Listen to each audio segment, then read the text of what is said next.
नमस्कार दोस्तों, मैं हूं कीर्तन पटेल और इस मोटिवेशनल चैनल में आप सबका मैं दिल से बहुत बहुत स्वागत करता हूं। इस चाणक्य नीति पार्ट 2 वीडियो की शुरुआत करने से पहले मैं आपको बता दूं कि जिसने भी चाणक्य नीति पार्ट 1 वाली वीडियो नहीं देखी है तो उसे जाकर जरूर देखिएगा। लिंक नीचे डिस्क्रिप्शन बॉक्स में दी गई है। तो चलिए बिना किसी देरी के पार्ट 2 वीडियो की शुरुआत करते हैं। 9वां अध्याय। 9वें अध्याय में चाणक्य कहते हैं, यदि तू मुक्ति चाहता है तो बुरे व्यसनों और बुरी आदतों को विष के समान समझकर उनका त्याग कर दे तथा क्षमा, सरलता, दया, पवित्रता और सत्य को अमृत के समान ग्रहण कर। जो लोग एक दूसरे के भेद को प्रकट करते हैं वे उसी प्रकार नष्ट हो जाते हैं जैसे बांबी में फंसकर सांप नष्ट हो जाता है। सभी प्रकार की औषधियों में अमृत सबसे प्रमुख औषधि है। सुख देने वाले सब साधनों में भोजन सबसे प्रमुख है। मनुष्य की सभी इंद्रियों में आंखें सबसे प्रधान और श्रेष्ठ है तथा शरीर के सभी अंगों में मनुष्य का सिर सर्वश्रेष्ठ है। आकाश में किसी दूत का जाना संभव नहीं और वहाँ किसी से किसी प्रकार की बातचीत भी नहीं हो सकती, परंतु जिस श्रेष्ठ ब्राह्मण ने अवकाश में सूर्य और चंद्रमा के ग्रहण की बात बताई है उसे विद्वान क्यों न माना जाए। विद्यार्थी, सेवक, मार्ग में चलने वाला पथिक, यात्री, भूख से पीड़ित डरा हुआ व्यक्ति और भंडार की रक्षा करने वाला द्वारपाल यदि अपने कार्यकाल में सो रहे हो तो उन्हें जगा देना चाहिए। सांप, राजा, बाघ, सुअर, बालक, दूसरे के कुत्ते और मूर्ख व्यक्ति को सोते समय जगाना नहीं चाहिए। जो ब्राह्मण धन की प्राप्ति के विचार से वेदों का अध्ययन करते हैं और जो शूद्रों अर्थात नीच मनुष्यों का अन्न खाते हैं वे विषहीन सांप के समान कुछ भी करने में असमर्थ है। जिसके नाराज होने पर किसी प्रकार का डर नहीं होता और जिसके प्रसन्न होने पर धन प्राप्ति की आशा नहीं होती, जो न दंड दे सकता है और न ही किसी प्रकार की दया प्रकट कर सकता है, उसके नाराज होने पर किसी का कुछ नहीं बिगड़ता। विषहीन सांप को भी अपना फन फैलाना चाहिए। उसमें विष है या नहीं इस बात को कोई नहीं जानता। हाँ, उसके इस आडम्बर से अथवा दिखावे से लोग भयभीत अवश्य हो सकते हैं। मूर्ख लोग अपना प्रातः काल का समय जुआ खेलने में, दोपहर का समय स्त्री प्रसंग में और रात्रि का समय चोरी इत्यादि में व्यर्थ करते हैं। अपने ही हाथ से गुथी हुई माला, अपने ही हाथ से घिसा हुआ चंदन और अपने ही हाथ से लिखी हुई भगवान की स्तुति करने से मनुष्य इंद्र की धन संपत्ति को भी वश में कर सकता है। एक तिल, मूर्ख, छोटे आदमी, स्त्री, सोना, भूमि, चंदन और दही तथा पान इन्हें जितना मला जाएगा उतने ही इसके गुण बढ़ेंगे। दरिद्र अवस्था में यदि व्यक्ति धैर्य नहीं छोड़ता तो निर्धनता कष्ट नहीं देती। साधारण वस्त्रों को यदि साफ रखा जाए तो वह भी अच्छा लगता है। यदि सामान्य भोजन जिसके पुष्टिकारक न माना जाए उन्हें ताजा और गर्म खाया जाए तो अच्छा लगता है। इसी प्रकार सुशीलता आदि गुणों के होने पर कुरूपता बुरी नहीं लगती। यहीं पे हमारा 9वां अध्याय समाप्त होता है। 10वां अध्याय। 10वें अध्याय में चाणक्य कहते हैं, धन से हीन मनुष्य दिनहीन नहीं होता यदि वह विद्या धन से युक्त हो, परंतु जिस मनुष्य के पास विद्या रूपी रत्न नहीं है वह सभी चीजों में हीन माना जाता है। भली प्रकार आंख से देखकर मनुष्य को आगे कदम रखना चाहिए। कपड़े से छानकर जल पीना चाहिए। शास्त्र के अनुसार कोई बात कहनी चाहिए और कोई भी कार्य मन से भली प्रकार सोच समझकर करना चाहिए। यदि सुख की इच्छा हो तो विद्या अध्ययन का विचार छोड़ देना चाहिए और यदि विद्यार्थी विद्या सीखने की इच्छा रखता है तो उसे सुख और आराम का त्याग कर देना चाहिए, क्योंकि सुख चाहने वाले को विद्या प्राप्त नहीं हो सकती और जो विद्या प्राप्त करना चाहता है उसे सुख नहीं मिल सकता। कवि अपनी कल्पना से क्या नहीं देख सकते, अर्थात सभी कुछ देख सकते हैं, और स्त्रियां क्या नहीं कर सकती, वे सभी प्रकार की मनमानी कर सकती है। नशे में चूर व्यक्ति क्या नहीं बोल सकता, अर्थात कुछ भी बोल सकता है, और कौवा क्या नहीं खाता। भाग्य ही महिमा अपरंपार है, क्योंकि वह निर्धन अर्थात भिखारी को पल में राजा बना सकता है और राजा को कंगाल। इसी तरह भाग्य के कारण ही धनवान व्यक्ति निर्धन बन जाता है और निर्धन धनवान। मांगने वाला लोभी मनुष्य का शत्रु होता है। मूर्खों का शत्रु उन्हें सतुपदेश देने वाला होता है। व्यभिचारी स्त्रियों का शत्रु पति होता है और चोरों का शत्रु है चंद्रमा। जिन मनुष्य के पास न विद्या है, नहीं जिन्होंने किसी प्रकार का तप किया है, जिनमें न दान देने की प्रवृत्ति है, न ज्ञान है, दया और नम्रता आदि भी नहीं है, गुण और धर्माचरण की भावना नहीं है, ऐसे मनुष्य पशु के रूप में इस संसार में विचरते हैं। जिस व्यक्तियों में किसी प्रकार की भीतरी योग्यता नहीं, अर्थात जो अंदर से खोखले हैं, बुद्धिहीन है, ऐसे व्यक्तियों को किसी भी प्रकार का उपदेश देना उसी प्रकार व्यर्थ होता है जिस प्रकार मलयाचल पर्वत से आने वाले सुगंधित हवा के झोंकों का बाद से स्पर्श। जिस व्यक्ति के पास अपनी बुद्धि नहीं, शास्त्र उसका क्या कर सकेगा। आंखों से रहित को दर्पण का कोई लाभ नहीं हो सकता। इस संसार में ऐसा कोई उपाय नहीं जिससे दुर्जन व्यक्ति को सज्जन बनाया जा सके। बिल्कुल उसी तरह जिस प्रकार गुदा को चाहे सैकड़ों बार से सैकड़ों बार धोया जाए फिर भी वह श्रेष्ठ अंग नहीं बन सकती। जो मनुष्य अपनी आत्मा से द्वेष रखता है वह स्वयं को नष्ट कर लेता है। दूसरों से द्वेष रखने से अपना तन नष्ट होता है। राजा से वैर भाव रखने से मनुष्य अपना नाश करता है और ब्राह्मण से द्वेष रखने से कुल का नाश होता है। भले ही मनुष्य सिंह और बाघ आदि हिंसक जानवरों से युक्त वन में निवास करे, किसी पेड़ पर अपना घर बना ले, वृक्षों के पत्ते और फल खाकर तथा पानी पीकर गुजारा कर ले, तिनकों की सैया पर सो ले, फटे पुराने वृक्षों की छाल के कपड़े पहन ले, परंतु अपने भाई बंधुओं में धन से रहित अर्थात दरिद्र बनकर जीवन न बिताए। ब्राह्मण एक वृक्ष के समान है और संध्या अर्थात प्रभु की उपासना और आराधना उसकी जड़ है। वेद उसकी शाखाएं हैं, धर्म कर्म उसके पत्ते हैं। इसीलिए यत्न पूर्वक जड़ की रक्षा करनी चाहिए, क्योंकि जड़ के नष्ट हो जाने पर न शाखाएं रहेगी न ही पत्ते। कमला देवी अर्थात लक्ष्मी जिसकी माता है और सर्वव्यापक श्री विष्णु जिसके पिता है, प्रभु के भक्त जिसके भाई बंधु है, ऐसे पुरुष के लिए 3 लोग अपने ही देश के समान है। रात्रि के समय अनेक रंग रूप वाले पक्षी एक वृक्ष पर आकर बैठते हैं। प्रातः काल के समय वे सभी दिशाओं में उड़ जाते हैं। ऐसे में क्या शोक करना, जिसके पास बुद्धि अर्थात ज्ञान है उसके पास ही बल होता है। बुद्धिहीन व्यक्ति के पास बल कहाँ। जंगल में अपनी शक्ति के मद में मस्त सिंह को एक खरगोश ने मार डाला, यह इसी का प्रमाण है। यदि भगवान विष्णु को सारे संसार का पालन पोषण करने वाला कहा गया है तो मुझे इस जीवन में किसी बात की चिंता करने की आवश्यकता नहीं। यदि भगवान विष्णु न होते तो गर्भ में स्थित बालक के जीवन के लिए माता के स्तनों में दूध कहाँ से आता। बार बार इस तरह का विचार करके, हे 3 लोकों के स्वामी, मैं आपके चरणों में कमलों की सेवा करते हुए अपना जीवन व्यतीत कर रहा हूँ। संस्कृत के अतिरिक्त मैं दूसरी भाषाओं का भी लोभी हूँ। जैसे स्वर्ग में विद्यमान देवताओं को अमृत की प्राप्ति होने के बाद भी स्वर्ग की अप्सरों के होठों के रस का पान करने में रुचि रहती है।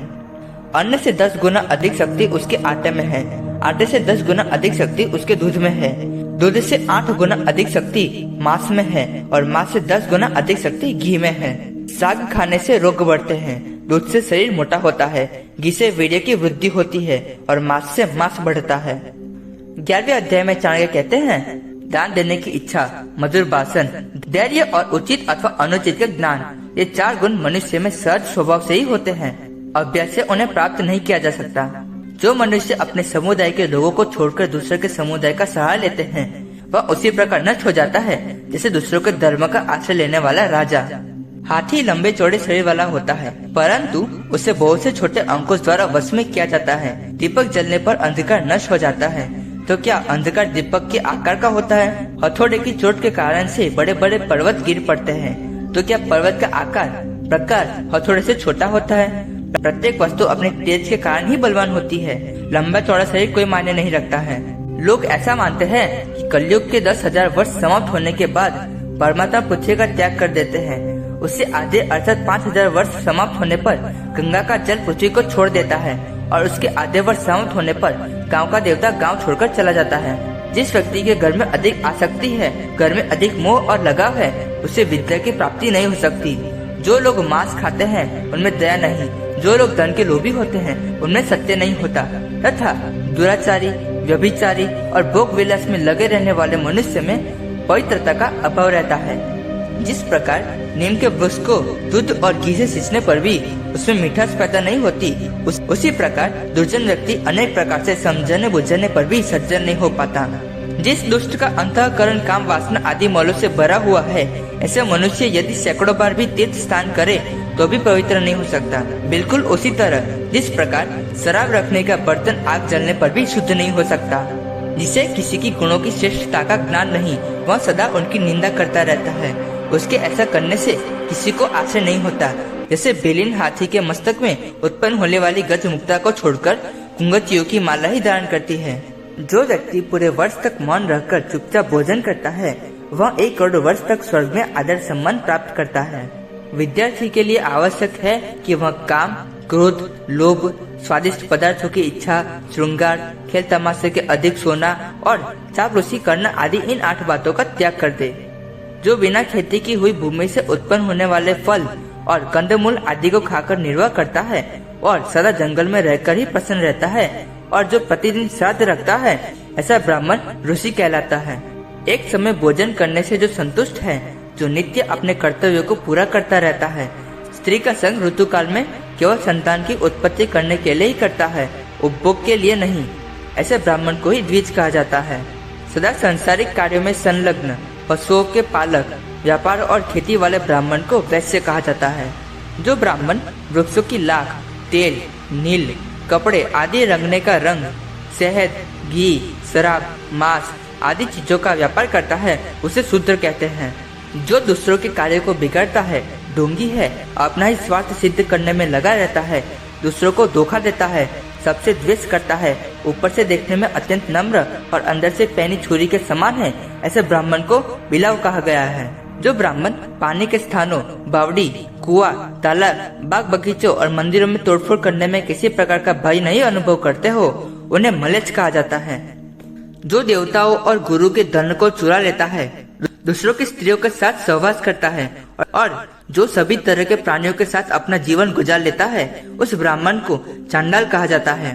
शहद का संग्रह करने में आदर्श मधुमक्खियों को भी पश्चाताप करना पड़ता है, क्योंकि शहद का दान न करने से शहद नष्ट हो जाता है। इसी प्रकार कुछ लोग धन का दान नहीं करते और जब वह नष्ट होने लगता है तो पश्चाताप करते हैं, जबकि कुछ लोग अपने दान के रूप में उचित प्रयोग करते रहते हैं।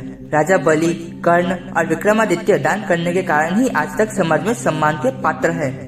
यही पे हमारा 11वां अध्याय समाप्त होता है। 12वें अध्याय में चाणक्य कहते हैं, उसी का घर सुखी हो सकता है जिसके पुत्र और पुत्रियां अच्छी बुद्धि से युक्त हो, जिसकी पत्नी मृदुभाषिणी हो, जिसके पास परिश्रम हो, ईमानदारी से पैदा किया हुआ धन हो, अच्छे मित्र हो, अपनी पत्नी के प्रति प्रेम और अनुराग हो, नौकर चाकर आज्ञा का पालन करने वाला हो, जिस घर में अतिथियों का आदर सम्मान होता है, कल्याणकारी परमेश्वर की उपासना होती है, घर में प्रतिदिन अच्छे मीठे भोजन और मधुर पेयों की व्यवस्था होती है, सदा सज्जन पुरुषों का संग अथवा संगति करने का अवसर मिलता है, ऐसा गृहस्थ आश्रम धन्य है, प्रशंसा के योग्य है। दयालु और करुणा से युक्त मनुष्य दुखी ब्राह्मणों को श्रद्धा से जो कुछ भी दान देता है, हे राजन, वह दान देने वाले को उतना ही प्राप्त नहीं होता है। प्रभु की कृपा से उसमें काफी वृद्धि होती है और वह दान देने वाले को भी बड़ी प्रकार मिलता जाता है। अपने बंधु बांधवों के साथ वही व्यक्ति सुख से रह सकता है जो उनके साथ सज्जनता और नम्रता का व्यवहार करता है, दूसरे लोगों पर दया और दुर्जनों के प्रति भी उनके अनुकूल व्यवहार करता है, सज्जन लोगों से जो प्रेम रखता है, दुष्टों के प्रति जो कठोर होता है और विद्वानों के साथ सरलता से पेश आता है, जो शक्तिशाली लोगों के साथ शूरवीरता और पराक्रम से काम लेता है, गुरु, माता पिता और आचार्य के प्रति सहनशीलता पूर्ण व्यवहार रखता है तथा स्त्रियों के प्रति अधिक विश्वास न करके जो उनके प्रति चतुराई पूर्ण व्यवहार करता है, वही कुशलता पूर्वक इस संसार में रह सकता है। जिसके दोनों हाथ कभी दान आदि कार्य में नहीं लगे, अर्थात जिसके जीवन में कभी न दान दिया हो, कानों से वेद आदि शस्त्रों का श्रवण न किया हो, अर्थात उनसे द्वेष करता रहा हो, अपने दोनों नेत्रों से सज्जन पुरुषों के दर्शन नहीं किए, पैरों से तीर्थ यात्रा नहीं की, माता पिता तथा आचार्य की सेवा के लिए जो उनके पास कभी नहीं गया, जिसने अन्याय से धन इकट्ठा करके अपनी आजीविका चलाई, इतने पर भी जो आदमी अभिमान से सिर उठाकर चलता है, ऐसे व्यक्ति के लिए चाणक्य कहते हैं कि तू गीदड़ के समान नीच मनुष्य, तू तो नीच लोगों से भी नीच है, तू अत्यंत निंदनीय है। इसीलिए जितनी जल्दी हो सके इस नीच शरीर को त्याग दे, अर्थात तेरे इस प्रकार के जीवन से तेरा मर जाना अति उत्तम है। यदि करेल नामक पौधे पर पत्ते नहीं निकलते तो इसमें वसंत ऋतु का क्या दोष है? यदि उल्लू को दिन में दिखाई नहीं देता तो इसमें सूर्य का क्या दोष है? यदि चातक की चोंच में वर्षा का पानी नहीं टिकता तो इसमें बादल का क्या दोष है? संसार को बनाने वाले ब्रह्मा ने मनुष्य के भाग में जो कुछ भी लिख दिया है उसे कोई भी मिटा नहीं सकता, वह उसे अवश्य भोगना पड़ता है। सज्जनों के सत्संग से दुर्जन मनुष्य भी सज्जन हो सकता है, परंतु सज्जन पुरुषों में दुष्टों की संगति से दुष्टता वैसे नहीं आती। जैसे फूलों से उत्पन्न होने वाली सुगंध मिट्टी में तो आ जाती है, परंतु मिट्टी के गंध फूलों में नहीं आ पाती। सज्जन पुरुष के दर्शन से पुण्य प्राप्त होता है, क्योंकि साधु पुरुष अपने आप में साक्षात तीर्थ स्वरूप होते हैं। तीर्थ तो अपने समय के अनुसार ही फल देता है, परंतु साधुओं का संग करने से जल्दी ही मन की आशाएं पूर्ण हो जाती है। कोई राही अथवा यात्री किसी नगर में पहुंचकर किसी ब्राह्मण से पूछता है कि हे ब्राह्मण, मुझे बताओ कि इस नगर में कौन सबसे अधिक महान है? तो उस ब्राह्मण ने उत्तर दिया, ताड़ के वृक्षों का झुंड। यात्री ने फिर प्रश्न किया कि इस नगर में दाता कौन है? तो उसे उत्तर मिला, धोबी ही यहाँ का सबसे बड़ा दाता है, जो प्रातःकाल कपड़े धोने अथवा रंगने के लिए ले जाता है, सायंकाल के समय लौटा देता है। यात्री ने फिर पूछा कि इस नगर में चतुर व्यक्ति कौन है? तो ब्राह्मण ने उत्तर दिया कि इस नगर में सभी व्यक्ति दूसरों का धन और उनकी स्त्रियों का हरण करने में चतुर हैं। यात्री ने फिर से पूछा कि ऐसी अवस्था में तुम्हारा जीवन यहाँ कैसे बीतता है? तो ब्राह्मण ने उत्तर दिया कि मैं विष में पैदा होने वाले कीड़े के समान हूँ, जो उसी में उत्पन्न होता है, लेकिन फिर भी विष के प्रभाव से मुक्त रहता है। विष का उस पर कोई असर नहीं होता। मैं उसी प्रकार इन लोगों के साथ अपना जीवन बिता रहा हूँ। जिन घरों में ब्राह्मणों के पांव धोने वाले जल से कीचड़ न हुआ हो, जहाँ वेद आदि शास्त्रों के पाठ न होते हो, जिसमें स्वाहा और स्वधा इन शब्दों का उच्चारण न होता हो, वे घर श्मशान के समान है। किसी सांसारिक पुरुष ने किसी संत महात्मा को अत्यंत आनंद की स्थिति में देखकर उनसे उनके बंधु बांधवों के बारे में पूछा, तो संत ने उत्तर दिया कि सत्य ही मेरी माता है और ज्ञान मेरा पिता है, धर्म ही मेरा भाई है और दया मेरी बहन है, शांति मेरी पत्नी है और क्षमा और सहनशीलता मेरे पुत्र है। यह 6 ही मेरे परिवार के सदस्य हैं। मेरे बंधु बांधव मेरे रिश्तेदार हैं। यह शरीर अनित्य है अर्थात नाशवान है। धन संपत्ति भी सदा किसी के पास स्थिर नहीं रहती। मृत्यु सदैव प्रत्येक के पास रहती है। इसलिए प्रत्येक व्यक्ति को धर्म आचरण करना चाहिए। किसी ब्राह्मण के लिए भोजन का निमंत्रण मिलना ही उत्सव है। गौओं के लिए ताजी नई घास प्राप्त होना ही उत्सव के समान है। पति में उत्सव की बुद्धि होते रहना ही स्त्रियों के लिए उत्सव के समान है। और मेरे लिए तो श्री कृष्ण के चरणों में अनुराग ही उत्सव के समान है। जो व्यक्ति दूसरी स्त्रियों को माता के समान देखता है, दूसरों के धन को मिट्टी के ढेले के समान समझता है और संसार में सभी प्राणियों को अपनी आत्मा के समान देखता है, वास्तव में वही यथार्थ को देखता है। धर्म में निरंतर लगे रहना, मुख से मीठे वचन बोलना, दान देने में सदैव उत्सुक रहना, मित्र के प्रति कोई भेदभाव न रखना, गुरु के प्रति नम्रता और अपने हृदय में गंभीरता, अपने आचरण में पवित्रता और गुणों के ग्रहण करने में रुचि, शास्त्रों का विशेष ज्ञान, रूप में सौंदर्य और प्रभु में भक्ति आदि का होना, ये गुण सज्जन पुरुषों में दिखाई देते हैं। सबकी कामनाओं की पूर्ति करने वाला कल्प वृक्ष लकड़ी है। सुमेरु एक पर्वत है। चिंताओं को दूर करने वाली मणि चिंतामणि एक पत्थर है। सूर्य भयंकर रूप से प्रचंड किरणों वाला है। चंद्रमा की कला क्षीण होती रहती है। समुद्र खारा है। कामदेव का कोई शरीर नहीं। दानशील बलि दैत्य है। कामधेनु अर्थात सबकी इच्छा पूर्ण करने वाली गाय एक पशु है। मैं इन सबको आपके समान अर्थात आपके बराबर नहीं समझता। हे प्रभु राम, आपकी तुलना किसके साथ की जाए? अर्थात आप अतुलनीय हैं। व्यक्ति सभी स्थानों से कुछ न कुछ सीख सकता है। उसे राजपुत्रों से नम्रता और सुशीलता, विद्वानों से प्रिय वचन बोलना, जुआरियों से मिथ्या भाषण अर्थात सही स्थिति का पता न लगने देना और स्त्रियों से छल करना सीखना चाहिए। जो व्यक्ति बिना विचारे और बिना देखे शक्ति से अधिक खर्च करता है, निर्बल होने पर जो लड़ाई झगड़े में रुचि रखता है, सभी वर्णों की स्त्रियों से जो संभोग के लिए उतावला रहता है, वह जल्दी ही नष्ट हो जाता है। बुद्धिमान मनुष्य को भोजन प्राप्ति के संबंध में चिंता नहीं करनी चाहिए। उसे केवल धर्म कर्म में संबंध में चिंता करना चाहिए, क्योंकि मनुष्य के जन्म के समय ही भोजन का प्रबंध हो जाता है, प्रारब्ध द्वारा कर दिया जाता है। जैसे बूंद बूंद से घड़ा भर जाता है, उसी प्रकार निरंतर इकट्ठा करते रहने से धन, विद्या और धर्म की प्राप्ति होती है। जो व्यक्ति दुष्ट है, वह परिपक्व अवस्था को हो जाने पर भी दुष्ट बना रहता है। जैसे इंद्रायण का फल पक जाने पर भी मीठा नहीं होता, कड़वा ही बना रहता है। 13वां अध्याय।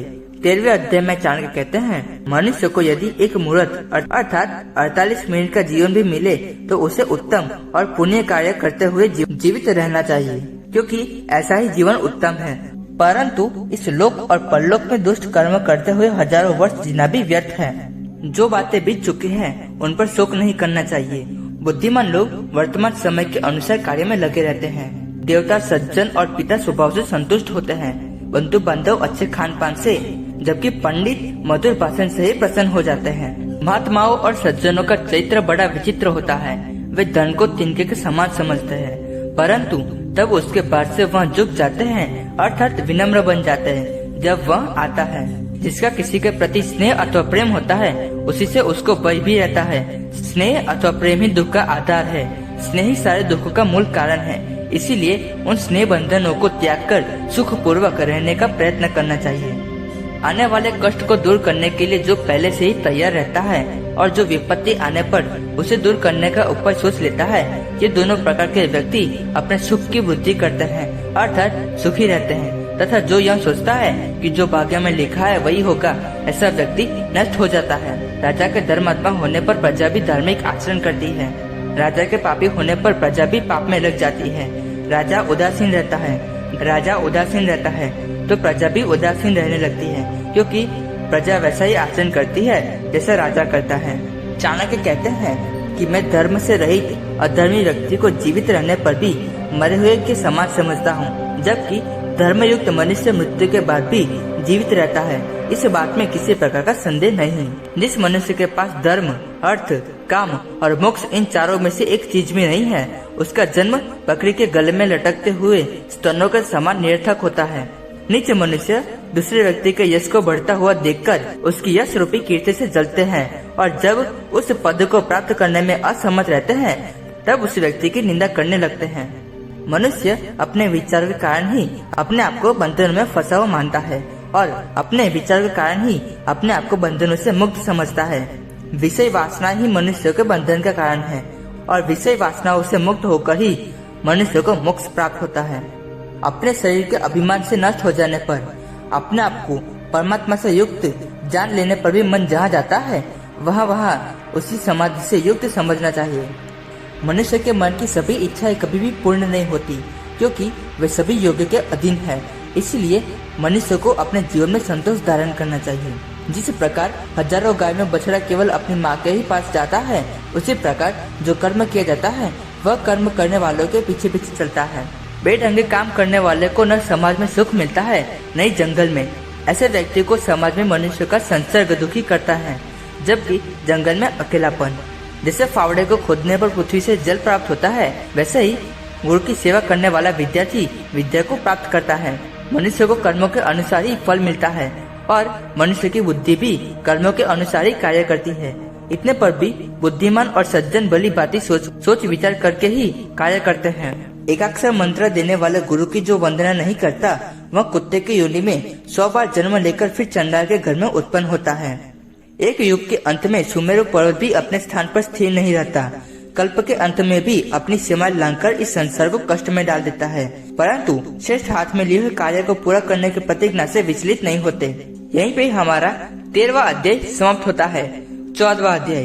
14वें अध्याय में चाणक्य कहते हैं, इस पृथ्वी पर 3 ही रत्न है, जल, अन्न और हितकारी वचन, परंतु मूर्ख लोग पत्थर के टुकड़े को रत्न कहते हैं। दरिद्रता, रोग, दुख, बंधन तथा आपत्तियां ये सब मनुष्य के अधर्म रूपी वृक्ष के फल हैं। धन भी पुनः प्राप्त हो सकता है, मित्र भी मिल सकते हैं, पत्नी भी फिर से मिल सकती है। ये सब वस्तुएं मनुष्य को बार बार प्राप्त हो सकती है, परंतु यह शरीर बार बार प्राप्त नहीं हो सकता। निश्चित रूप से बहुत से मनुष्य मिलकर शत्रु को जीत सकते हैं। मनुष्य का समुदाय अर्थात उनका संगठन शत्रु को जीतने में उसी प्रकार सफल रहता है जिस प्रकार इकट्ठे किए हुए तिनके जल की धारा को रोक देते हैं, अर्थात घास फूस का छप्पर वर्षा के पानी से रक्षा करता है। जल पर तेल, दुष्ट व्यक्ति के पास गुप्त वार्ता, सुपात्र व्यक्ति को दिया गया दान, बुद्धिमान का शास्त्र ज्ञान, ये सभी बातें ऐसी हैं जो पूरी होने पर वस्तु की शक्ति अर्थात विशिष्टता से बिना किसी प्रयास के स्वयं फैल जाती है, इनका विस्तार हो जाता है। धार्मिक कथा आदि सुनने के समय स्मशान भूमि में और रोगी होने पर मनुष्य के मन में जो सद्बुद्धि उत्पन्न होती है, यदि वह सदैव स्थिर रहे तो मनुष्य संसार के बंधनों से छूट जाता है। दुष्कर्म करने के बाद पश्चाताप करने वाले मनुष्य की बुद्धि जिस प्रकार की होती है, वैसी बुद्धि यदि पाप करने से पहले भी हो जाए तो सभी को मुक्ति प्राप्त हो सकती है। दान, तपस्या, वीरता, विज्ञान, विनम्रता और नीतिवान होने में मनुष्य को सबसे बड़ा होने का अभिमान नहीं करना चाहिए, क्योंकि पृथ्वी अनेक अमूल्य रत्नों से भरी हुई है। जो जिसके हृदय में बसा हुआ है वह यदि बहुत दूर है तो भी उसे दूर नहीं कहा जा सकता, और जो जिसके हृदय में समाया हुआ नहीं है वह बहुत निकट रहने पर भी दूर प्रतीत हो सकता है। जिसका बुरा करने की इच्छा हो उसे सदा मीठी बात करनी चाहिए, जैसे शिकारी हिरण को पकड़ने से पहले मीठी आवाज में गीत गाता है। राजा, अग्नि, गुरु और स्त्री इनके पास हर समय नहीं रहना चाहिए। ऐसा करने से मनुष्य को हानि हो सकती है, परंतु इनसे दूर रहने से भी मनुष्य को कोई लाभ नहीं होता। इसलिए इनसे व्यवहार करते समय व्यक्ति को बहुत सोच समझकर बीच का रास्ता अपनाना चाहिए। इसी को मध्यम मार्ग कहते हैं। अग्नि, जल, स्त्रियां, मूर्ख, सांप और राज परिवार का सेवन करते समय मनुष्य को सदैव सावधान रहना चाहिए, क्योंकि ये 6 कभी भी मृत्यु का कारण हो सकते हैं। संसार में वही जीवित रहता है जिसमें गुण और धर्म जीवित रहता है। गुण और धर्म से रहित मनुष्य का जीवन व्यर्थ है। हे मनुष्य, यदि तू किसी एक ही कर्म द्वारा सारे संसार को अपने वश में करना चाहता है तो तुझे दूसरों की निंदा करने वाली अपनी वाणी को वश में कर ले, अर्थात दूसरों की निंदा करना छोड़ दे। जो अवसर के अनुकूल बात करना जानता है, जो अपने यश और गरिमा के अनुकूल मधुर भाषण कर सकता है और जो अपनी शक्ति के अनुसार क्रोध करता है, उसी को वास्तव में विद्वान कहा जाता है। एक ही चीज को देखने वाले प्राणी 3 प्रकार से देखते हैं। योगी उसे अति निंदित शव के रूप में देखते हैं, काम लोग सुंदर नारी के रूप में देखते हैं और कुत्ता उसे एक मांस के लोथड़े के रूप में देखता है। भेद दृष्टि का है, वस्तु तो एक ही है। बुद्धिमान व्यक्ति को चाहिए कि सिद्धि हुई औषधि, अपने द्वारा किए जाने वाले धर्म आचरण, घर के दोष, स्त्रियों के साथ संभोग, कुभोजन तथा सुने हुए निंदित वचन किसी के सामने प्रकट न करे। जब तक सभी को आनंद देने वाली बसंत ऋतु आरंभ नहीं होती, तब तक कोयल मौन रहकर अपने ही दिन बिता देती है, अर्थात बसंत ऋतु आने पर ही कोयल की कूक सुनाई देती है। जीवन को सही से बिताने के लिए धर्म का आचरण, धन पैदा करना, अन्नों का संचय, गुरु के वचनों का पालन, अनेक प्रकार की औषधियों का संग्रह विधि पूर्वक और यत्न से करना चाहिए।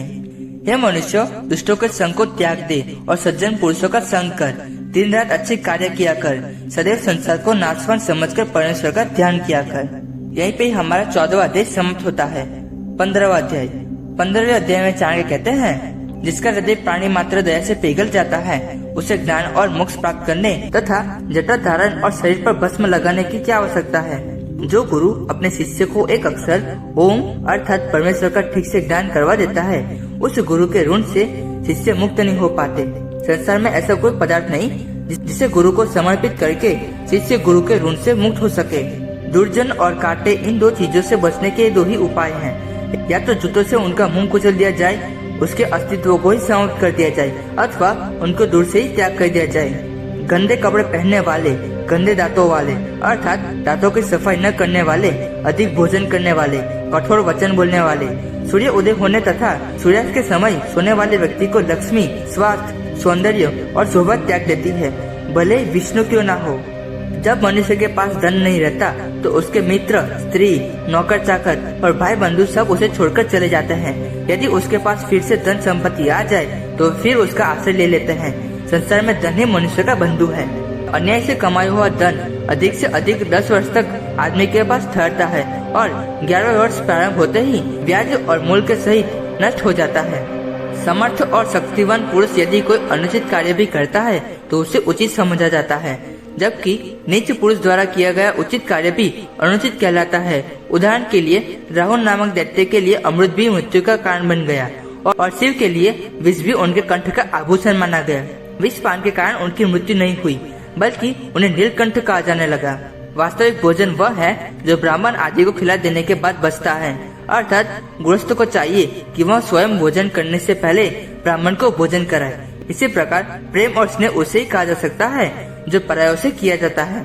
अपने बंधु बांधवों से तो सभी प्रेम करते हैं। बुद्धिमत्ता यह है मनुष्य पाप कर्म करने से बचा रहे। धर्म वह है जिसमें छल कपट न हो।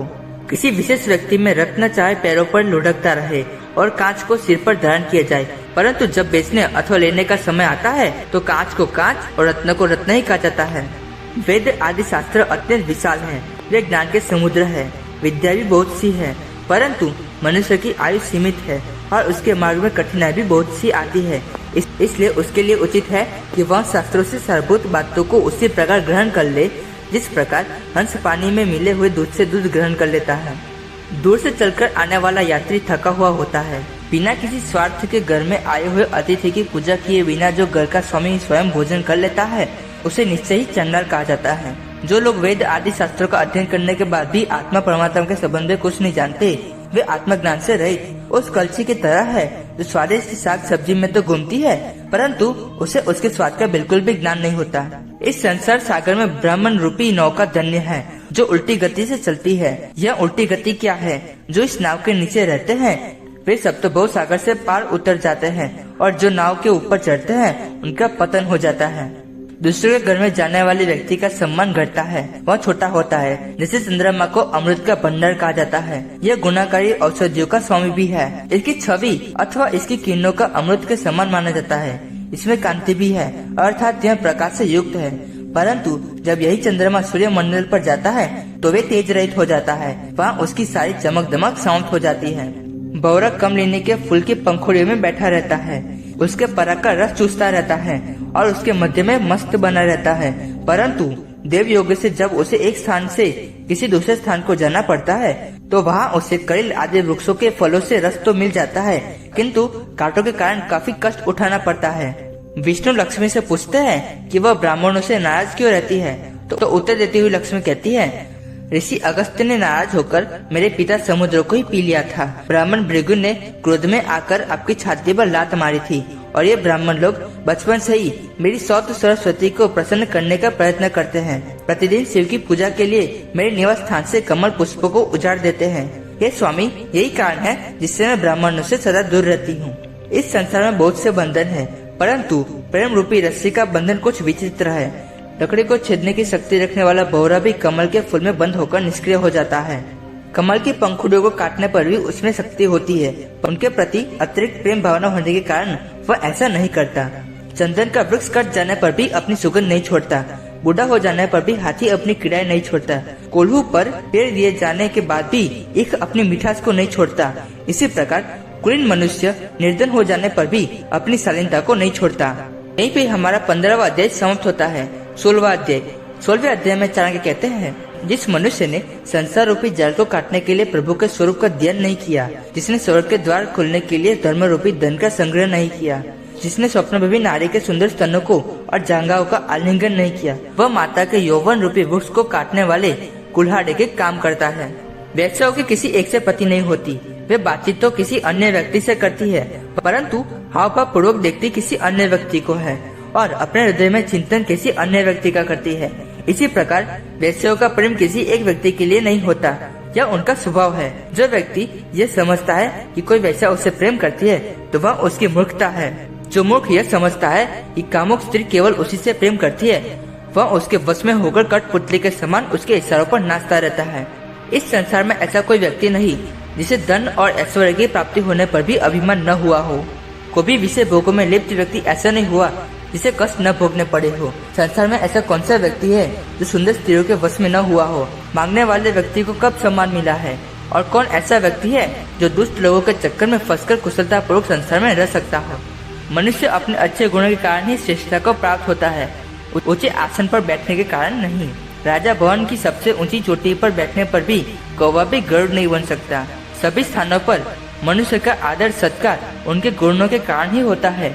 गुणहीन मनुष्य के पास यदि धन के भंडार भी हो तो भी उसका सम्मान नहीं होता। बहुत थोड़े से प्रकाश वाला परंतु दाग धब्बों से रहित दूज का चांद जिस प्रकार पूजा जाता है अथवा शुभ समझा जाता है, पूर्णिमा के चंद्र को वैसा सम्मान प्राप्त नहीं होता। जिस मनुष्य के गुण की तारीफ दूसरे लोग करते हैं वह गुणों से रहित होने पर भी गुणी मान लिया जाता है, परंतु यदि इंद्र भी अपने मुख से अपनी प्रशंसा करे तो उन्हें छोटा ही माना जाएगा। जिस प्रकार सोने के आभूषण में जड़ा हुआ रत्न और भी सुंदर दिखाई देता है, उसी प्रकार व्यक्ति को चाहिए कि विवेक पूर्वक अपने में गुणों का विकास करके अपने व्यक्तित्व को और भी अधिक सुंदर बनाए तथा सदैव गुणों को ग्रहण करे। गुणों में सर्वज्ञ परमात्मा के समान होने पर भी निराश्रित व्यक्ति दुखी होता रहता है। जैसे अत्यंत मूल्यवान हीरा भी सोने में जड़ जाने की आशा करता है, उसी प्रकार गुणी मनुष्य को भी किसी सहारे की अपेक्षा रहती है, अर्थात गुणी व्यक्ति भी आश्रय के बिना समाज में वह सम्मान प्राप्त नहीं कर पाता जिसकी उसको अपेक्षा होती है। जो धन दूसरों को हानि और पीड़ा पहुंचाकर धर्म विरुद्ध कार्य करके शत्रुओं के सामने गिड़गिड़ा कर प्राप्त होता है, वह धन मुझे नहीं चाहिए, ऐसा धन मेरे पास न आए तो अच्छा है। ऐसे धन का कोई लाभ नहीं जो कुल वधु के समान केवल एक ही मनुष्य के लिए उपभोगी वस्तु हो। धन संपत्ति तो वही श्रेष्ठ है जिसका लाभ राह चलते लोग भी उठाते हैं, अर्थात धन संपत्ति वही श्रेष्ठ है जो वैसे के समान अन्य लोगों को भी काम आती है। इस संसार में कोई भी प्राणी ऐसा नहीं है जो धन का विभिन्न प्रकार से उपभोग करने पर तृप्त हुआ हो। इस धन का उपभोग इस जीवन के कार्यों, स्त्रियों का सेवन और विभिन्न प्रकार के भोजन आदि पर करने से भी मनुष्य अतृप्त रहेगा और अतृप्त रहते हुए ही इस संसार से चला जाएगा। अर्थात धन को किसी भी प्रकार से उपभोग में लाया जाए तो मनुष्य तृप्त नहीं होता। सभी प्रकार के अन्न, जल, वस्त्र, भूमिदान और आदि सभी प्रकार में ब्रह्म यज्ञ, देव यज्ञ और बलि यज्ञ आदि सभी कर्म नष्ट हो जाते हैं। यह सभी वस्तुएं नष्ट होने वाली है, परंतु सुपात्र व्यक्ति को दिया हुआ दान और पानी मात्र को दिया गया अभय दान कभी भी नष्ट नहीं होता। संसार में एक तन का अत्यंत हल्का होता है, जिनके से भी अधिक हल्की रुई होती है, परंतु याचक को तो सबसे अधिक हल्का माना गया है। अर्थात व्यक्ति जब कोई चीज से किसी से मांग बैठता है तो वह सभी चीजों से हल्का अर्थात तुच्छ माना जाता है। अपमानित होकर जीने के बजाय मर जाना अधिक अच्छा है, क्योंकि मृत्यु से तो क्षण भर का ही कष्ट होता है, जबकि अपमानित होने पर व्यक्ति दिन प्रतिदिन मरता रहता है। मधुर बोली वाले से भी सभी प्राणी प्रसन्न रहते हैं, अतः व्यक्ति को सदैव प्रिय वचन ही बोलने चाहिए। उसे चाहिए कि वह वाणी में अमृत रूपी मधुरता खोलकर बोले। व्यक्ति को वाणी से दरिद्रता नहीं होना चाहिए। संसार एक कड़वा वृक्ष है, उसके दो फल ही अमृत जैसे मीठे होते हैं, एक मधुर वाणी और दूसरे सज्जनों की संगति। अनेक जन्मों में मनुष्यों ने दान, अध्ययन और तप आदि जिन बातों का अभ्यास किया, उसी अभ्यास के कारण वह बार बार उन्हें दोहराया करता है। यहीं पे हमारा 16वां अध्याय समाप्त होता है। 17वां अध्याय 17वें अध्याय में चाणक्य कहते हैं, जिन व्यक्तियों ने गुरु के पास बैठकर विद्या का अध्ययन नहीं किया, पुस्तकों से प्राप्त किया है, यह विद्वान लोगों की सभा में उसी प्रकार सम्मान प्राप्त नहीं करते जिस प्रकार दुष्कर्म से गर्भ धारण करने वाली स्त्री का समाज में सम्मान नहीं होता। जो जैसा करे उसे हिंसक के साथ हिंसायुक्त और दुष्ट से दुष्टता भरा व्यवहार करने में किसी प्रकार का पाप नहीं है। जो अत्यंत दूर है, जिसकी आराधना करना अत्यंत कठिन है और जो अत्यंत ऊंचे स्थान पर स्थित है, ऐसी चीज को तप द्वारा किया जा सकता है। सिद्धि का प्रयोग यह प्राप्त करना भी है। यदि मनुष्य में लोभ है तो उसे किसी अन्य बुराई की आवश्यकता नहीं।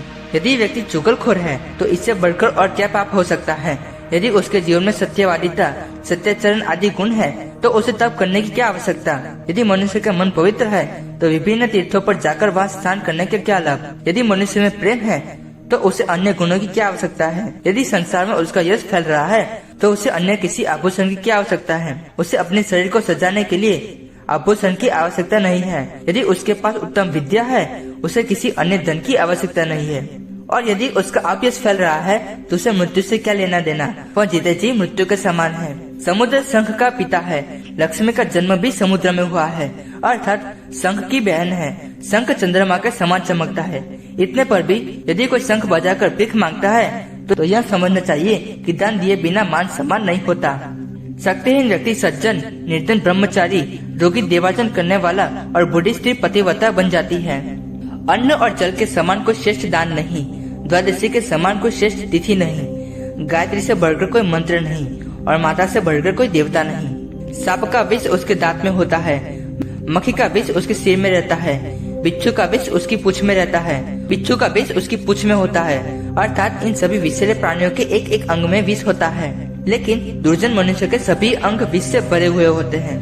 पति की आज्ञा के बिना जो स्त्री उपवास रूपी व्रत करती है, वह अपने पति की आयु को कम करने वाली होती है। वह स्त्री नरक में जाती है, उसे महान कष्ट भोगने पड़ते हैं। हाथ की शोभा कंगन पहनने से नहीं, बल्कि दान आदि देने से होती है। शरीर की शुद्धि स्नान करने से होती है, चंदन लगाने से नहीं। मनुष्य की तृप्ति आदर सम्मान से होती है, भोजन से नहीं। और मनुष्य को मोक्ष ज्ञान से होता है, चंदन आदि के तिलक लगाने से नहीं। कुंदरू खाने से तत्काल मनुष्य की बुद्धि नष्ट होती है, वज्र खाने से तत्काल बुद्धि बढ़ती है। नारी शीघ्र ही शक्ति का हरण करती है और दूध पीने से उसी क्षण बल प्राप्त होता है। जिन सज्जन लोगों के दिल में दूसरों का उपकार करने की भावना जागृत रहती है, उनकी विपत्तियां नष्ट हो जाती है और पग पग पर उन्हें धन संपत्ति की प्राप्ति होती है। भोजन करना, नींद लेना, भयभीत होना और मैथुन अर्थात संतान की उत्पत्ति करना, ये सब बातें मनुष्य और पशु में एक जैसी है। मनुष्य में पशुओं की अपेक्षा धर्म ही ऐसी विशेष वस्तु है जो उनसे अधिक होती है। यदि मनुष्य में धर्म न हो तो वह पशु के समान है। यदि मद में अंधा हाथी अपनी मंद बुद्धि के कारण अपने मस्तक पर बैठे हुए मद पीने के इच्छुक बौरों को अपने कान फड़फड़ाकर दूर भगा देता है, तो इसमें बौरों की कोई हानि नहीं होती। वे जाकर खिले हुए कमलों पर जा बैठते हैं, उन्हें वहाँ से रस मिल जाता है। परंतु ऐसा करने से ही हाथी के गंड स्थल की ही शोभा नष्ट होती है। राजा, वैश्या, यमराज, अग्नि, चोर, बालक, याचक और ग्रामीणों को सताने वाले ये 8 बड़े ही कठोर होते हैं। ये दूसरों के कष्ट को नहीं समझते। तो यहीं पे हमारे सारे अध्याय समाप्त होते हैं। आशा करता हूँ आप सभी को मेरा ये वीडियो बहुत पसंद आया होगा। So thank you so much for watching this video. अगर आपको यह वीडियो अच्छा लगा है तो लाइक करें, शेयर करें एंड सब्सक्राइब करना ना भूलें।